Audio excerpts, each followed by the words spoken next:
Estimados alumnos universitarios de los distintos contextos en los cuales yo trabajo, los saludo a todos ustedes. Aclaro de los distintos contextos porque efectivamente, bueno, el sentido de esta serie de clases que estoy grabando en este momento tienen por meta tratar de profundizar y tratar de comprender de la mejor manera posible un modelo teórico, un modelo conceptual del desarrollo humano, que es la propuesta de Erik Erikson, la propuesta que este autor europeo y que después vive tanto tiempo en Estados Unidos realiza para entender lo que es el desarrollo humano. Y esta serie de clases grabadas van a, van a poder acceder a ellas alumnos en distintos contextos, alumnos de la Universidad Nacional de Córdoba, alumnos de la Universidad Católica de Córdoba y de distintas carreras. Así que bueno, mis saludos para todos ustedes. Técnicamente voy a armar una serie de videos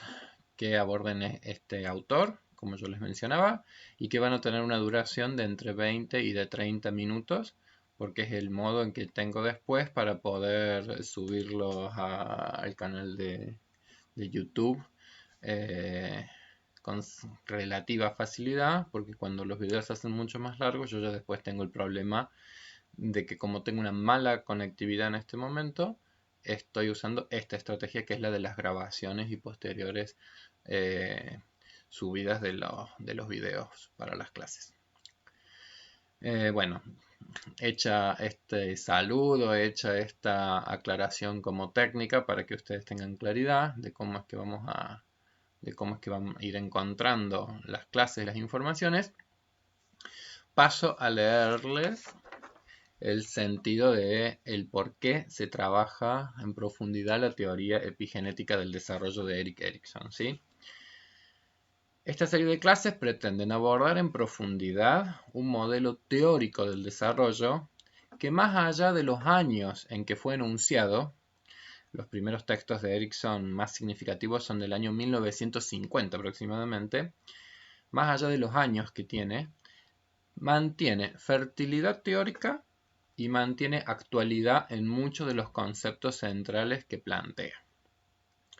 A su vez, consideramos que es un modelo que propone tener una mirada amplia y una mirada comprensiva del desarrollo humano a lo largo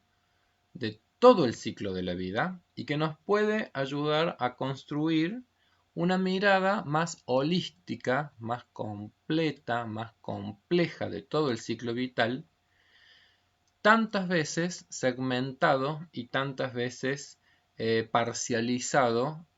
cuando se lo aborda y cuando se lo estudia. Nosotros venimos como de una tradición un poco complicada de la niñez, la adolescencia, la adultez, la vejez, como estudiada como compartimientos estancos. Entonces nosotros creemos que una teoría integradora como la de Erikson nos ayuda muchas veces a superar esas miradas como segmentantes o atomizantes para tratar de construir una mirada más holística. No obstante lo dicho, esperamos también que todos los alumnos puedan percibir las restricciones que todo modelo teórico también tiene y la ubicación de este modelo teórico dentro de los metamodelos del desarrollo, temática que se van a trabajar o que ya se han trabajado en otras clases y que tiene que ver con esto del mecanicismo, el organicismo y el contextualismo dialéctico, ¿sí? Se espera que los alumnos se apropien de los principales conceptos que plantea la teoría, ¿sí? ¿Qué concepto hay en Erikson de lo que es el desarrollo epigenético,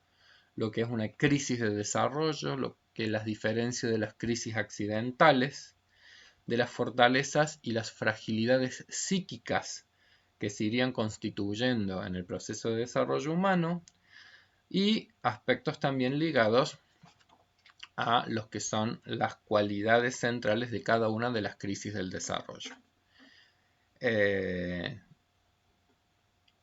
Por supuesto que nosotros tenemos una restricción que es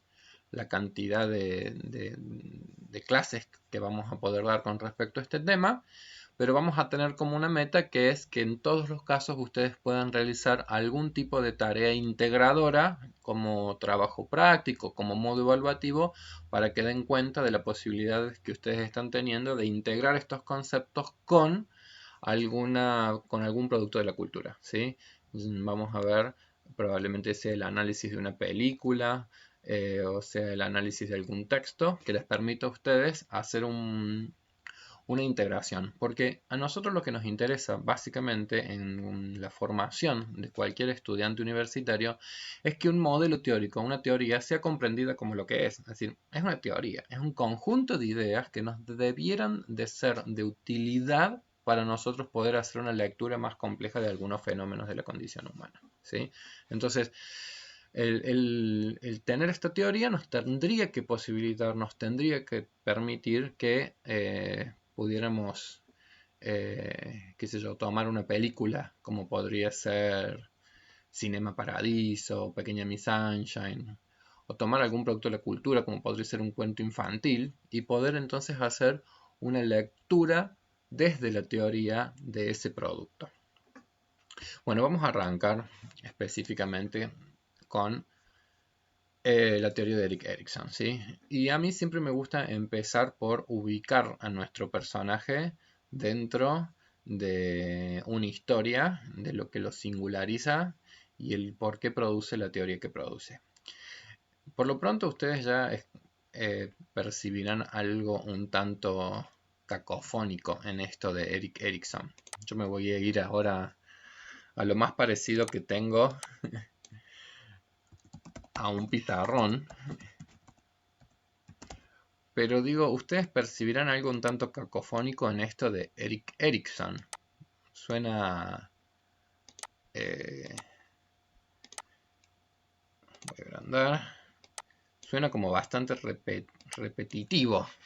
ese nombre y ese apellido, casi que pareciera una cargada. Pero detrás de ese nombre y ese apellido ya hay una historia vital. Cuando nace Erik Erikson, su padre biológico, es decir, su progenitor, abandona la relación de pareja. Y en realidad, quien va a darle apellido a Erik es un padrastro, que en realidad su apellido era Homburger. Homburger. Por eso ustedes en muchos textos van a encontrar Erik Homburger Erikson, ¿sí? Entonces, Erik Homburger nace en Alemania, es de una familia de ascendencia judía, y Erikson tiene una característica que es que era una persona muy bohemia en su juventud, una persona que le gustaba mucho la pintura, que le gustaban las artes, que le gustaba la escritura, y que en realidad no tiene estrictamente una formación en el campo de la psicología. Él no se forma como psicólogo, él no tiene título de psicólogo, sino que al contrario, yo diría, él se acerca al psicoanálisis por otras vías, ¿sí? Es decir, se acerca justamente a partir de ciertas experimentaciones que ya se estaban haciendo en Viena, por ejemplo, de escuelas que a partir de ciertos conceptos que el psicoanálisis iba proveyendo empezaban a incorporar las artes, empezaban a incorporarse en cierta concepción pedagógica de los procesos educativos. Entonces él como que se acerca al mundo del psicoanálisis más por su formación como artista, lo cual me parece que es de un grado de riqueza muy interesante la que justamente él le va a aportar, justamente por no venir tal vez de matrices ya tan constituidas, sino que él en su aspecto como de formación le va a poner como aspectos del orden de la riqueza personal. Él tiene un texto que va a ser un texto clásico, que se llama Infancia y Sociedad. Este es como uno de los textos de Erikson, así como cruciales. En el año 1950, 1951 lo publica y después lo publica con ciertas reediciones. Y es este libro y otro que elabora años después, que se va a llamar Identidad, Juventud y Crisis, los textos que van a tener un mayor grado de popularización y que van a hacer que la teoría de Erikson esté presente en prácticamente todos los manuales de psicología del desarrollo,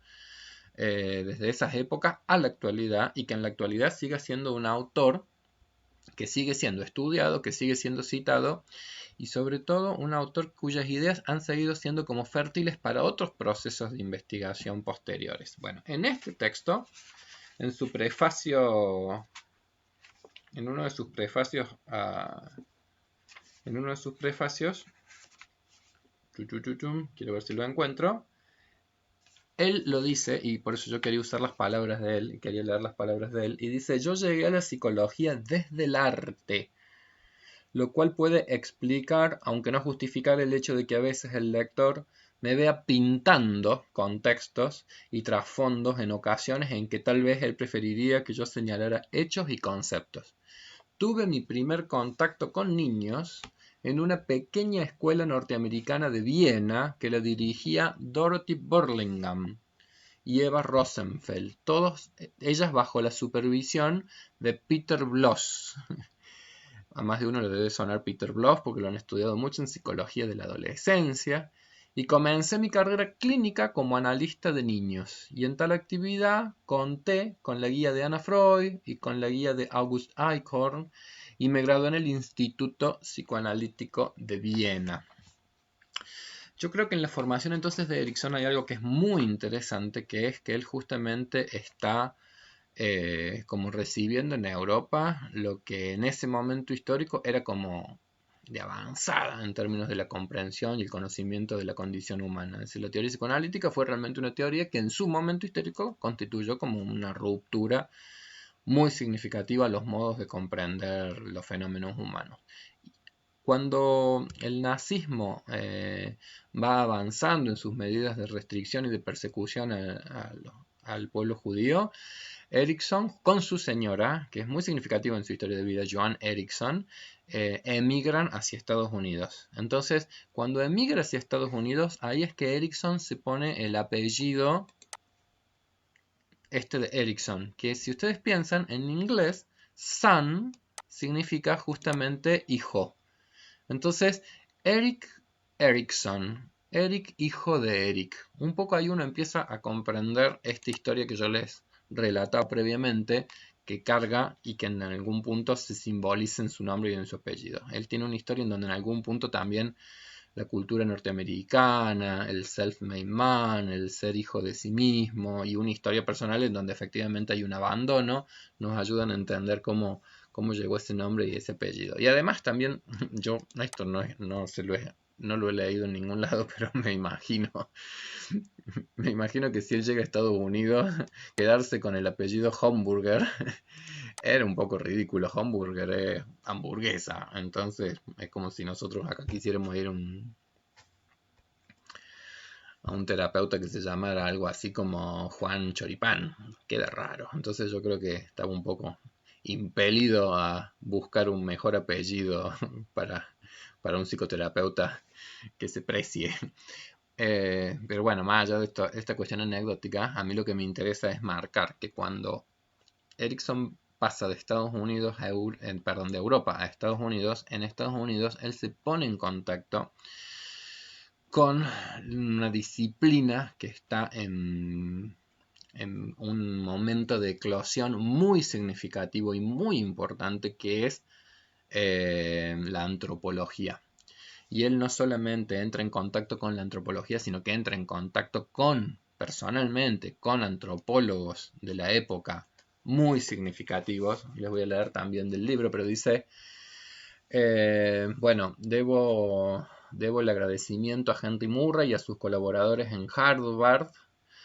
porque en la Harvard Psychological Clinic me ofrecieron mi primer hogar intelectual en ese país, y a lo largo de los años tuve el privilegio de conversar extensamente con antropólogos, en particular con Gregory Bateson, con Ruth Benedict, con Martin Loeb y con Margaret Mead. Sería imposible entrar en detalles sobre todo lo que debo a Margaret Mead en términos de agradecimiento. Entonces digo, ahí es cuando uno va viendo que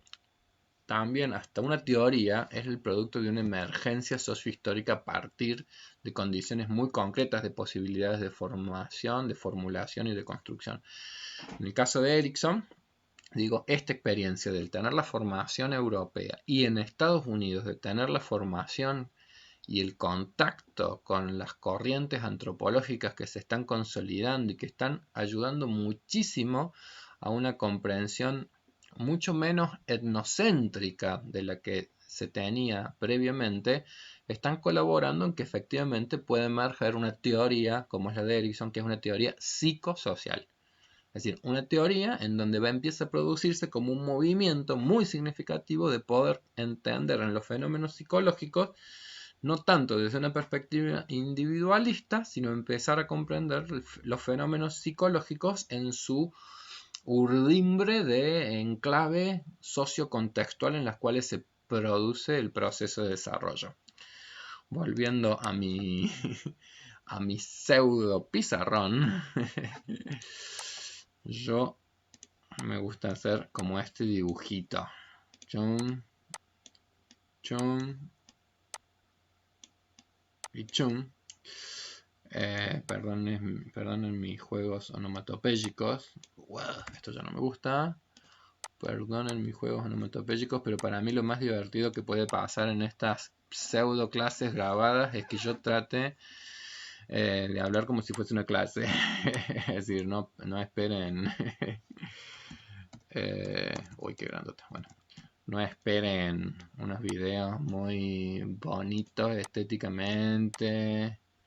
y esas cosas que a veces tienen las producciones, sino esto va a ser una cosa como más caserita. Espero que la puedan disfrutar. Así daría clases yo si estuviera en un aula. Y es lo único que me puede divertir también un poco hacer esto. Esto no es educación a distancia, esto es emergencia. Entonces cada uno le va a tener que ir poniendo onda, disculpar improlijidades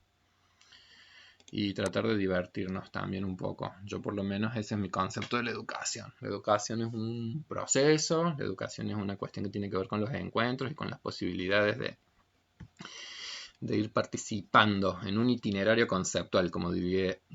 Erikson, es decir, cómo cada uno se ha ido formando a lo largo de la vida. Entonces estas clases no son una mera reproducción de lo que tienen para leer en los textos, ustedes tienen que leer los textos y cada estudiante tiene que hacer su propio itinerario y su propio proceso, y los docentes estamos acá para dar cuenta de un itinerario personal, de hacer como una cuestión de síntesis, de hacer como una cuestión de integración de contenidos que a veces son complejos.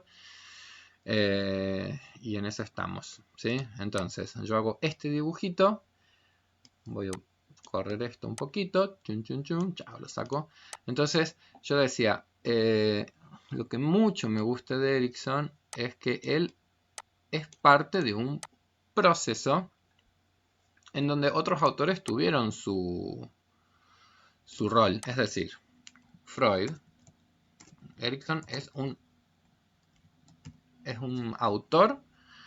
que va a ser un psicoanalista, es decir, se enclava dentro de una línea teórica, dentro de una línea de desarrollo, dentro de una línea de desarrollo cuyo autor es Sigmund Freud, la teoría del psicoanálisis, la teoría que postula Freud. Y a mí lo que me parece interesante es el movimiento que estos autores fueron haciendo. Es decir, ustedes piensen que Sigmund Freud es un autor que viene del campo de la medicina, es decir, él es médico de formación médica, tiene una tradición biologicista, tiene un modelo bastante biologicista en la comprensión del desarrollo humano, de los fenómenos humanos, pero sin embargo, Freud tiene la interesante capacidad de hacer un proceso de ruptura epistemológica al percibir que, por ejemplo, en algunos de sus pacientes, como Dora presentaba afecciones como la marcha, es decir, afecciones que tenían que ver en la funcionalidad de su soma. Lo somático tiene que ver con todo lo corporal. Por eso, cuando yo hago esas como esferas y pongo psique, soma y etos, es un poco repensando nuestra clásica definición del ser humano como un ser biopsicosocial. Y yo creo que la ruptura freudiana en mucho tiene que ver justamente con que él, viniendo de una formación que está muy ligada a la cuestión de lo somático, Freud descubre que muchos de los saberes construidos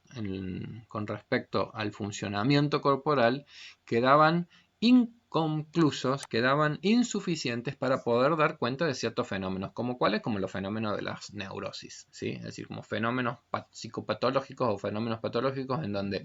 nos encontrábamos con una mujer que tal vez no podía marchar, que no podía caminar, que no podía desempeñar ciertas funcionalidades de la vida y que en realidad no había ningún tipo de fundamento neurológico, el saber que hasta ese momento era el suficiente para entender algunos de esos procesos o algunas de esas disfunciones, y que sin embargo, evidentemente, acá Freud descubre, acá hay algo que es del orden de lo psíquico, que está entrando en juego y que tiene entidad y que tenemos que lograr como teorizar y conceptualizar para poder generar teorías, conocimientos que nos ayuden a entender mejor algunos fenómenos que los saberes neurológicos no nos estaban posibilitando abarcar ni comprender y que no podían dar cuenta, ¿sí? Entonces, el movimiento freudiano es un movimiento que yo creo que posibilitó justamente ese pasaje de lo somático a lo psíquico. Y, por supuesto, como todo autor, creo que también en Freud encontramos esas que tienen que ver como con la limitación. Es decir, Freud se va a anclar, Freud se va a centrar en el desarrollo entonces de sus tópicas, del modelo del ello, el yo y el superyo, y sobre todo él se va a centrar en los dinamismos inconscientes que están en la base de muchos de los funcionamientos psíquicos y muchos de los sufrimientos y muchos de los padecimientos psíquicos. Posterior a Freud, entonces, nosotros vamos a encontrar autores como puede ser su propia hija, Anna Freud, y todos los que van a ser los autores de los denominados psicología del yo, que van a hacer un movimiento de no centrarse solamente en los aspectos inconscientes del funcionamiento psíquico, sino de los aspectos más conscientes, de los aspectos más adaptativos, y por eso es que se denomina lo de la psicología del yo, y al mismo tiempo en la génesis del yo como una instancia social. Y ahí Erikson cumple un rol fundamental, porque digo, Erikson es justamente de los autores que va a ayudar a hacer como esta vuelta de tuerca y de llegar entonces a la dimensión social y al empezar a poner un énfasis y al empezar a poner, como quien dice, mucho valor a las dimensiones sociales de la constitución de nuestro psiquismo y de la organización de nuestra vida psíquica y el rol del yo como instancia que va a ser una instancia sintetizadora de las experiencias humanas, unificadoras y ligadas a las tendencias de la adaptación de nuestro comportamiento a nuestros contextos psicosociales. Es decir, que en algún punto Erikson va a brevar de fuentes muy potentes de conocimiento en Europa, el psicoanálisis en sus formas más clásicas y en algunos aspectos ya rupturistas de la segunda generación de psicoanalistas, de Estados Unidos, la antropología y la ruptura de cierta mirada etnocéntrica de la condición humana, y va a ser como una síntesis que va a estar en la base de esto que se denomina la teoría de desarrollo de estadios o de crisis psicosociales, que son las que postula nuestro amigo Erik Erikson. Bueno, hasta acá esto va a servir entonces como como una primera introducción. Hemos tratado de ir ubicando al autor y a la génesis histórica y a la génesis conceptual de lo que es su modelo de desarrollo. Esto entonces va a constituir, como quien dice, la primera parte de esta serie de clases, ¿sí? Acá es la parte en donde es como que yo tengo que lograr frenar esto. Muy bien.